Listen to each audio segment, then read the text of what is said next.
What? Yeah. Got patellofemoral pain? We'll try these stretches and exercises. Yeah! With patellofemoral pain, a lot of times it will be the tracking of your kneecap which causes the pain. So it has a couple different names, tracking issues, patellofemoral pain syndrome, PFPS, but really what the patellofemoral pain is it's either tightness and or weakness of the muscles on the outside. So it could be tight outside muscles that pull the kneecap out and it causes a tracking issue, or it could be tightness on the inside of the muscles pulling it the other way, or it could be weakness and then so it's allowing it to track outwardly. So it can be a lot of different things. So really the best approach for patellofemoral pain is really just to strengthen and work both sides to keep that tracking in the proper alignment. And so it's some super easy stretches and exercises to do, and then stay around till the end because I'm going to do a standing exercise that's really great, something that you can progress into. So to start off, you really want to get your kneecap moving because a lot of times with patellofemoral pain, you'll feel it kind of all around the kneecap or it feels like it's on the inside of the kneecap. So to get the kneecap moving or the patella moving, you want to start off with some patellar mobs. Now, if you have a very unstable kneecap, like if you've had dislocations before, don't do these patellar mobs. Make sure you're checking with your doctor because you are moving stuff around. If your leg is completely relaxed, you should be able to move your kneecap fairly easily. If you don't feel like it's moving, then that's usually an indication that there's some tightness in there. But it really should be, if you're sitting here, you can have it moving. And if you don't have any, again, stability issues, you can push around. You can really get it moving.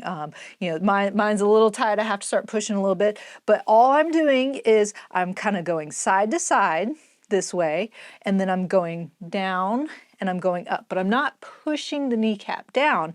I'm gliding it up and down and side to side. So it might take a little bit, especially if you have some pain and tightness. It's not going to feel like it's moving a little bit. You can do a couple things where you can prop your heel up on your other foot, and sometimes that helps loosen it up. But if you feel like your quad here is tightened up, it's going to be really hard to move it.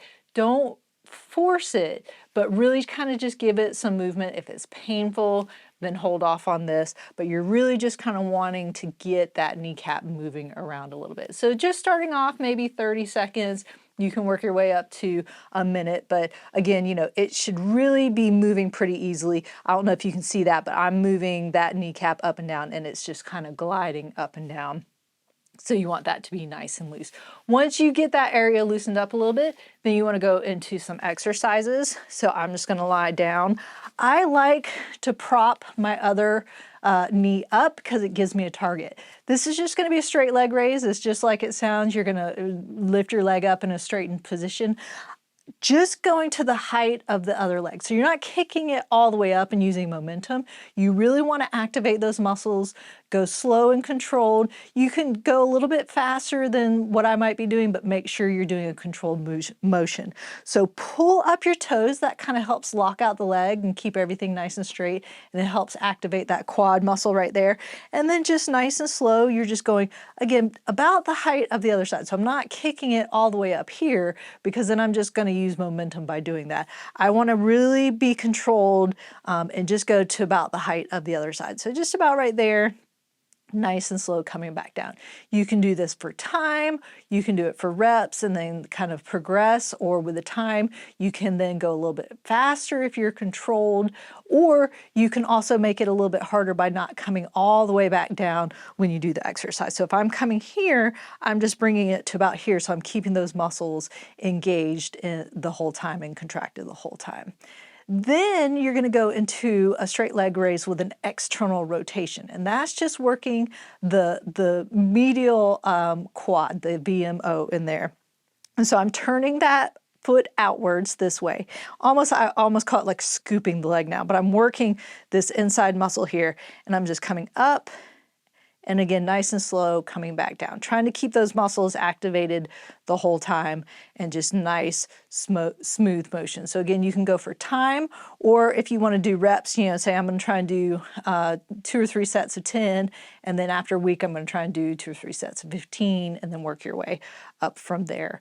And so just doing that. So then the next one, we're going to roll over onto our side. So you want to keep doing the same one, but so I can look at you through the camera, the top leg is now going to be the one that I'm working. So this would be the one that I need to work. I like to kind of bend up the bottom leg just to kind of get it out of the way. And then again, still keeping the leg in that nice tightened position, pulling up those toes. But this time when you come up, you're going to lead with your heel and then go backwards behind you just a little bit. So as I come up, I'm going back just a little bit and then nice and slow coming down. So now I'm working those outer muscles there, coming up and then nice and slow going back down. So again, you can do it for time, you can do it for reps. Just make sure you're doing that nice controlled motion. So then the next one, I'm changing legs again, just so again, I can look at you, but now we're gonna do the bottom leg. But again, you would just kind of roll over and do the same side. But now I'm working those inner muscles there. So you can put this leg behind you, you can put it in front of you, whichever one is more comfortable. I'll put it behind so you can see my leg a little bit more, but it's still the same concept. You want to keep that leg straight, you want to pull up those toes to lock it out. When you're on this side, it's not going to come up super high, but that's okay. You just want to get that nice motion, just coming up a little bit and then nice and slow back down. You can lie all the way down. I'm just kind of propped up. It's a little easier to talk and look at the camera this way, but just nice and slow coming back up and down.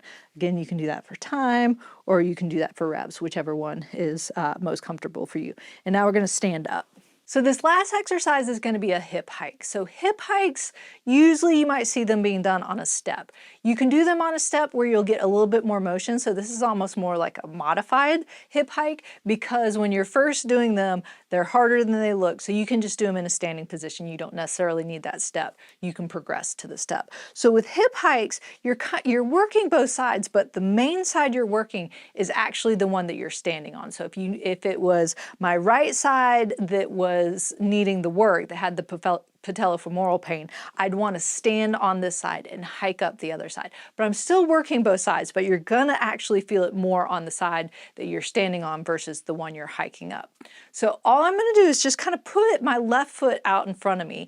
So even just standing, I can feel this side working. And then I'm just gonna hike my hip up. That's, you know, it's just like it sounds, I'm hiking it up. So you can see here, if you look at my hips, I'm hiking this side up, and I'm really actually feeling it a lot on this side. Now I'm working this side too. This is more of a movement and this is more of a stability type exercise. So I'm just hiking up and then coming back down. So it really is working more than you think it is. So if you need to hold on to a counter or a chair, make sure you're holding on to something to start off with and just hiking up and then dropping back down. If you want to drop it a little bit lower, again, you're going to feel a little bit more, you're going to get a little bit more motion, and that's where the step comes in because then you can really drop it down and then come back up.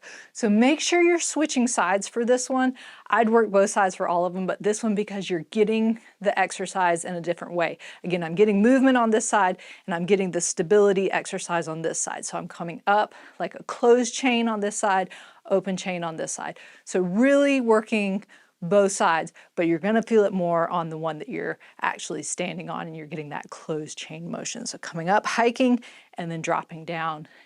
And again, maybe just do it for time or do it for reps and then slowly progress from there. Feel like it's really easy, then you can get on that step and do the same movement. So there you have it. Those were some exercises to relieve patellofemoral pain. If you'd like to help support my channel, click on the link up there and don't forget to subscribe by clicking down there. And remember, be safe, have fun, and I hope you feel better soon.